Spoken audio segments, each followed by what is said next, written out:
Сайн байцгаана уу? Би жүжигч Оюун Тул байна. За тэгээд манай улсын хүүхэд залуучуудын театрын 6 дахь уран бүтээл болох Адамсын гэр бүл жүжигт одоо эмээгийн дүр дээр ажиллаж байна. Тэгээд хүүхэд насны хамгийн гоё баатруудад мэдээж октодод гүнж. За тэгээд хүүхдүүд баатар байдаг. Тэгээ бас бүгдээрээ нийтээрээ хүүхдүүдийн одоо дургу байдаг дүр бол мэдээж эсрэг дүр, шолмос, эмгэн, дайс гэдэг одоо хүүхдүүд нэрдэг. Тэгээд өнөөдөр бас өөрөө хүүхэд ахта мөрөөддөг гэсэн би ч баг ахта бол бас эмгэн шолмотой кино үзэл.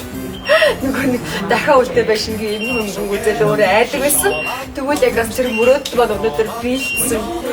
Хэрвээ бид тэр эмгэний од байсан гэж боддог байсан. Өнөөдөр театрынхаа танилцнаа өнөختөө дүр тоглохоор бэлдэж чадаа ажиллаж байна. Тэгээд хамгийн гол нь юу гэхээр манай театр одоо хөшгөө нэгээд 2 жилийн хугацаанд олон сайхан уран бүтээлээр хүүхэд залуучуудынхаа одоо соён гэрүүлэх боловсролд бол маш их хувь нэмэр оруулж байгаа гэдэг итгэлтэй байгаа. Театрыг маань зорж ирээдүйч манай театрын пэйж хуудсыг дагаж бид бүхний дараагийн шинэ уран бүтээлийг маань дэсэн явдаг болсон хүүхдүүд та бүхэндээ маш их баярлалаа. Ингээд шинэ уран бүтээлээрээ удахгүй уулзцгаая.